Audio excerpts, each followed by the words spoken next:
Don't have any tires on the side of this trailer. Let's assess the damage. Alright, good morning. So starting out Monday here, got a little bit of a weird one. Customer purchased a vehicle from Copart and called me the other day, and I had another vehicle to drop off to him. He said, when you drop that one off, will you take one back for me? I said, sure, no problem. He says, it's a little bit of a fiasco. Let me explain to you, because we'll have to get it checked back in. I'm like, okay, cool. What's going on? Well, come to find out, he bought a van that he thought had 40,000 miles on it. Say, man, this is thing a little rough for 40,000 miles underneath and all that. Well, come to find out, somebody bought two vehicles. One salvage title, one clean title, and swapped the VINs on it. And so yeah, one had 40,000, one had like 250 on it. So police are involved and all kinds of stuff. So they want the vehicle back, and I guess they're gonna pursue charges or something on the guy. I'm not sure what they're gonna do, but thankfully I picked this up, down south in Virginia, but they want me to just deliver it to the nearest one in Maryland, because it was bought by a Maryland resident. So we're gonna run over there, get this dropped off, and we've got to get ready for a Florida trip. And one way he figured it out is last date of the VIN stamped on the floor there doesn't match what's up here. Alright, well, we're headed south. Got the enclosed behind me. Bunch of personal items in the trailer. Going to move down to Florida. Nothing too exciting, man. Just driving. The weather is beautiful. I'm just waiting to get fuel here at Thornburg on 95. 364. Could have got it for a little cheaper if I would have stopped about 26 more miles down the road in Ashland, Virginia, at the TA through Mudflap. I think it was like 359, but I'm getting low on fuel. I didn't want to risk it, so I'm gonna stop here and get fuel. The guy in front of me is in a tow and haul, empty, but I know he can pull up when he's done, so he'll have room to pull up, and then I can fuel in. I don't know if we'll get lunch here or something. I gotta get a bag of ice for the cooler. Pretty much chilling. Got one vehicle to grab on the way back through.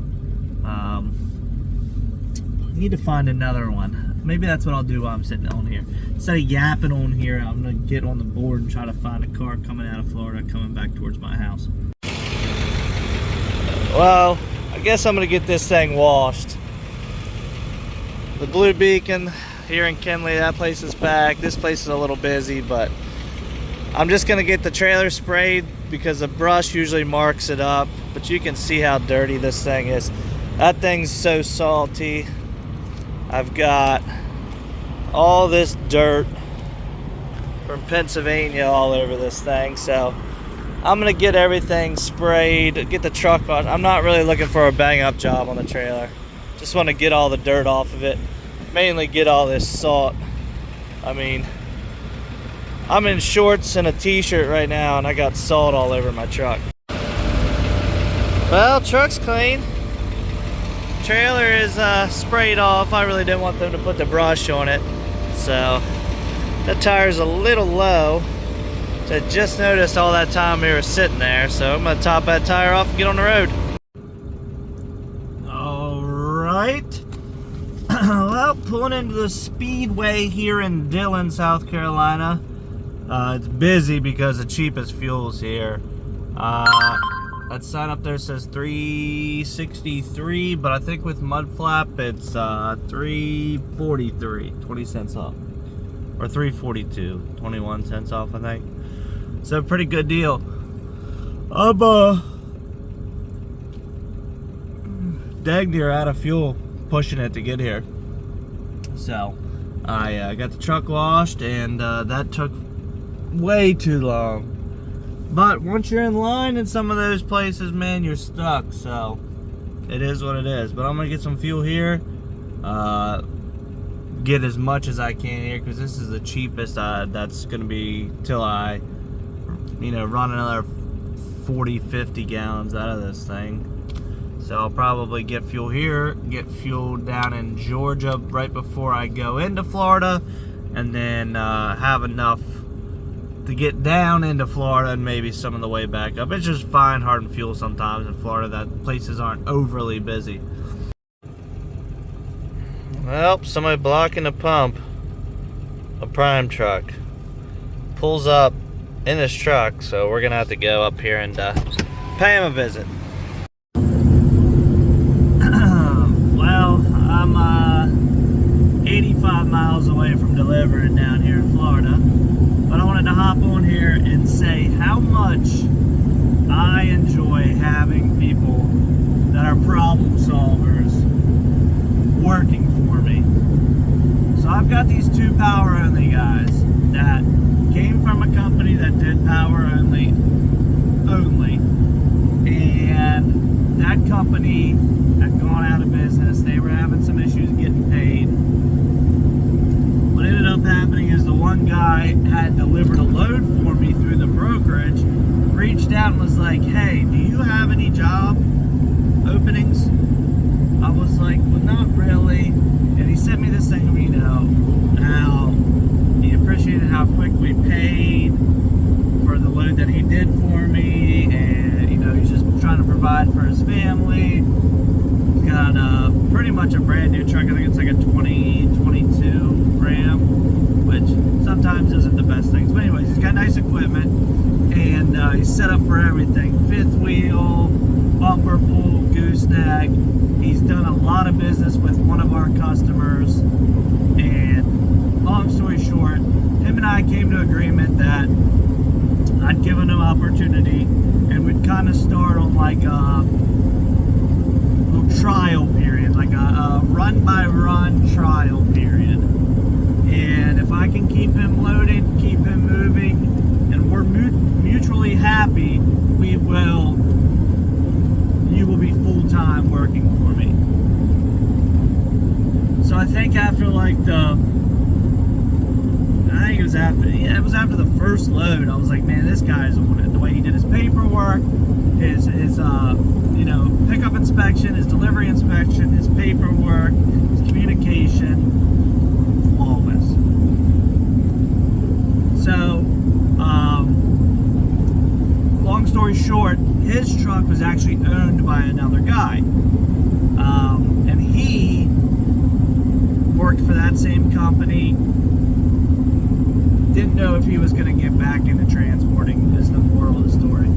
Decided he was like, hey, would you have a spot for me? We can kind of run, I own these two trucks. Maybe me and my guy can run side by side.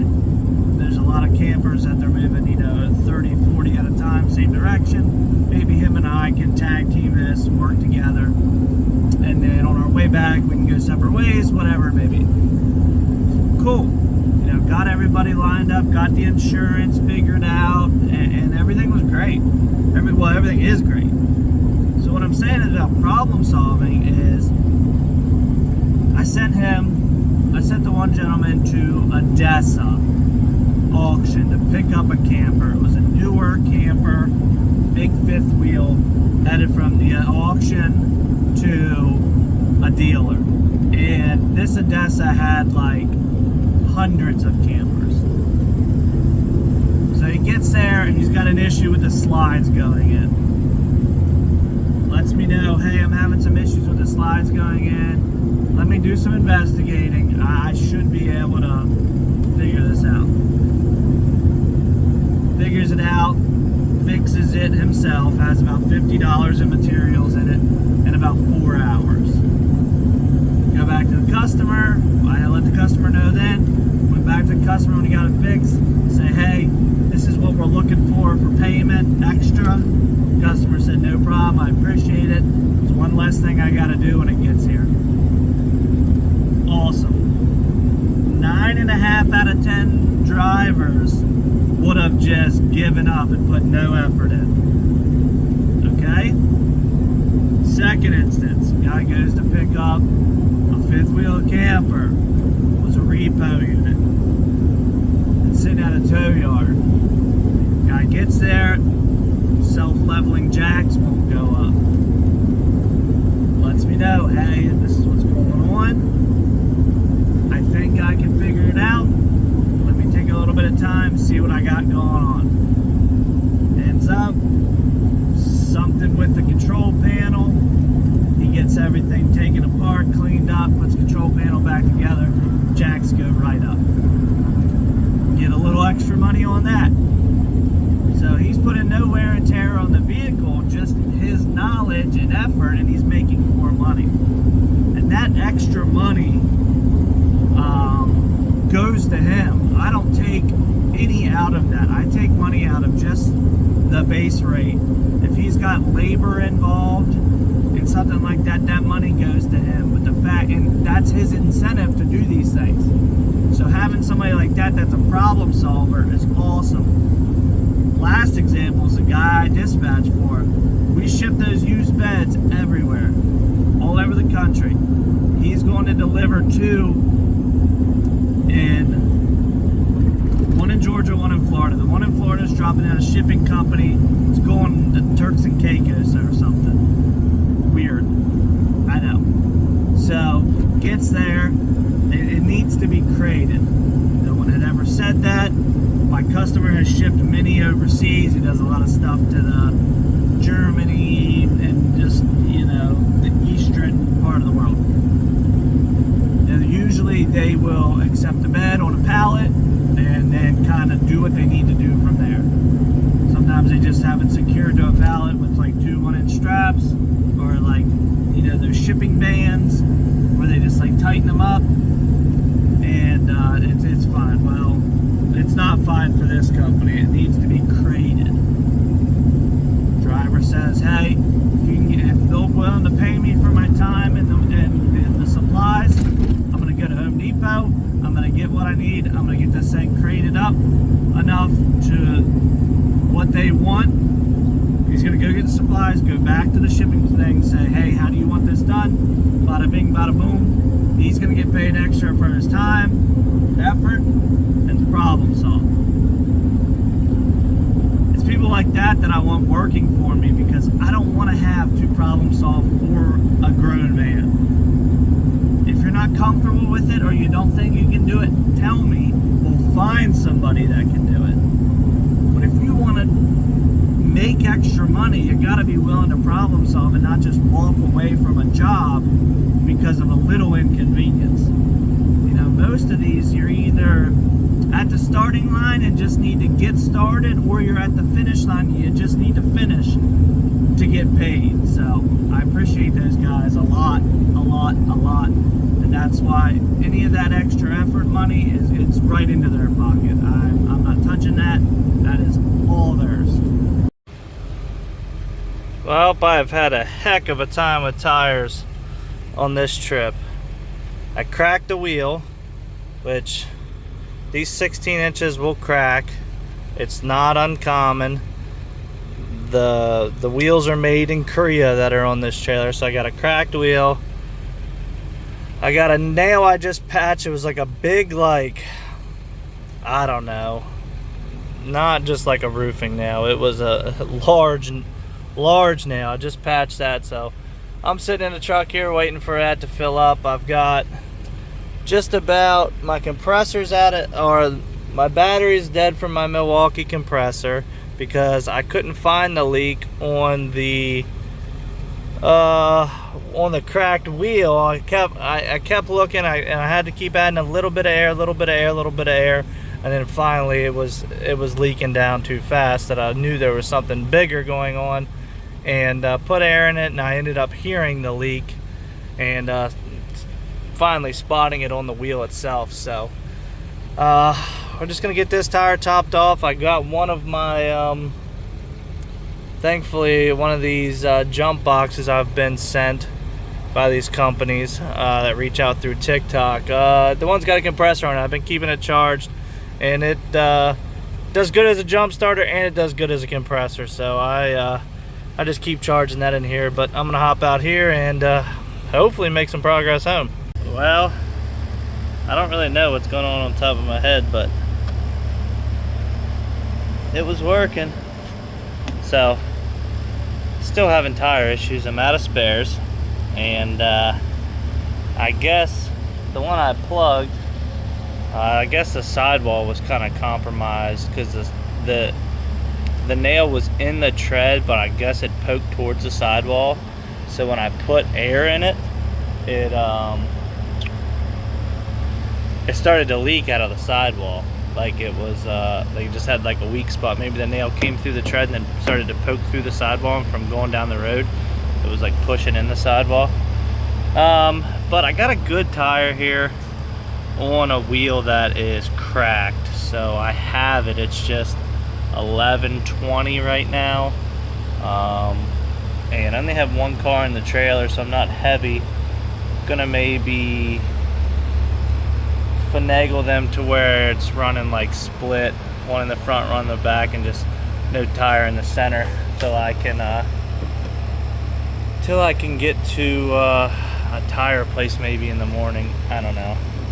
I'm about worn out for today. Hand unloaded the trailer with about 3 or 4 other guys, roughly 11,000 pounds of stuff. So I'll catch up with you guys in the morning. I don't know where we're gonna go from here.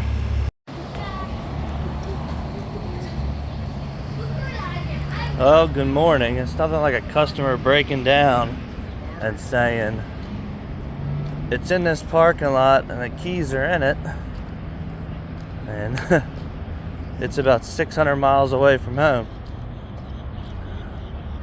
There it is. It's this matte gray Range Rover. It's the only matte gray Range Rover that's here. Nice looking car. It's unlocked. I wonder what's wrong with this thing. Starts up.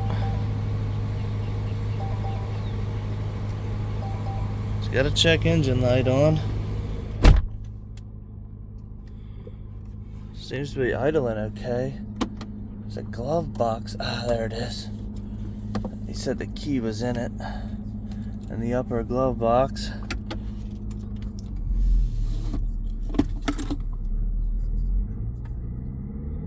I wonder if it's in like limp mode or something.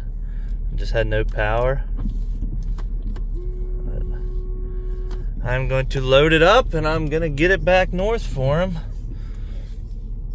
It just so happened this had worked out. I think we hauled this car back from Florida at one point, and that's how he had my number. He's local to me.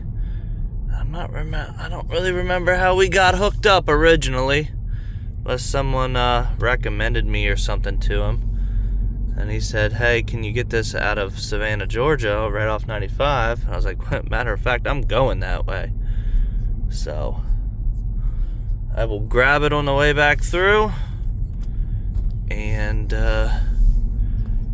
we're parked over there. Get some things moved around and get this thing loaded up. Man, it must be easy to sit all day and drive. Must be nice to spend all that money on 14-ply tires. God almighty, I'm having a week. Let's get this changed out on this exit ramp where I can keep moving. If I said I was having a bad day, would you believe it? What the hell's going on back here? Don't worry about me. Don't worry about me. Just don't have any tires on the side of this trailer. Let's assess the damage. Sorry, some guy came up and asked if I needed help. I was wondering what was coming up behind me. But so that tire came apart because it had so much weight on it. I limped it off the highway, threw my jack under it real quick because it was going to be on the frame. Now there's a tire place back here. I don't know if they sell trailer tires for trailers that aren't semi-trailers, but I unhooked the trailer. I'm gonna run back here and see if they do, and maybe what I can figure out. So I went to swerve and missed something in the road. It broke this wheel and took it with it. I don't know what it was, large chunk of something. It didn't look like a wheel and tire. It looked like maybe some part of metal that fell off a trailer. Maybe like I-beam. This tire was already off. Alright, so I was running split on both sides because I'm out of spares. That tire looks like that because I had to limp it off the highway. It started to come apart because it's got so much weight on it. Well, thankfully we got cold AC. Got my little sun shield up over here, trying to keep the sun off me. I got the trailer jacked up. This is one of the tires. That was a tire that was barely hanging on. You can see it separated right there. That was a spare tire. That one right there, that wheel's cracked. Got the trailer jacked up. And that place back there, guy's really nice, man. I gotta give him a shout out. I don't know where I am. So when I figure out where I am and what this place is actually called, I'll give him a shout out because some of the nicest people I've met. Guy was like, yeah, we only got 2 trailer tires. But I was like, hell, two at least get me up the road a little bit, and I'll hope and pray that I don't have another issue. Or I'll stop and get another tire on this wheel. But I don't know. It's like I have these tire issues. Got a cracked wheel, a nail in the tire, have a blowout, and then something in the road. It's like, it's a scary feeling when you almost have no tires on the one side of your trailer. So that tire was going flat so quick, like the trailer would have been dragging the ground. Like it would have been dragging on the hubs. So, not worried about the sheared off lug studs and that. That's easy. That's easy work when I get home. I really just want to get these 2 cars delivered tonight, get all the weight out of the trailer, and then get home and fix everything while I'm at home. Alright, I gotta give my quick shout out to Best One Tire and Service here off of exit 160 or 170 something in Florence, right down the road from the Buc-ee's in South Carolina. I appreciate you guys, man. In and out in an hour. No appointment. Me just walking in distress. They got me back on the road. Let's get these put on. Got them in the bed of the truck. My trailer's way up the driveway there. Let's get them put on and get home. Well, this looks like a nice place to deliver a car.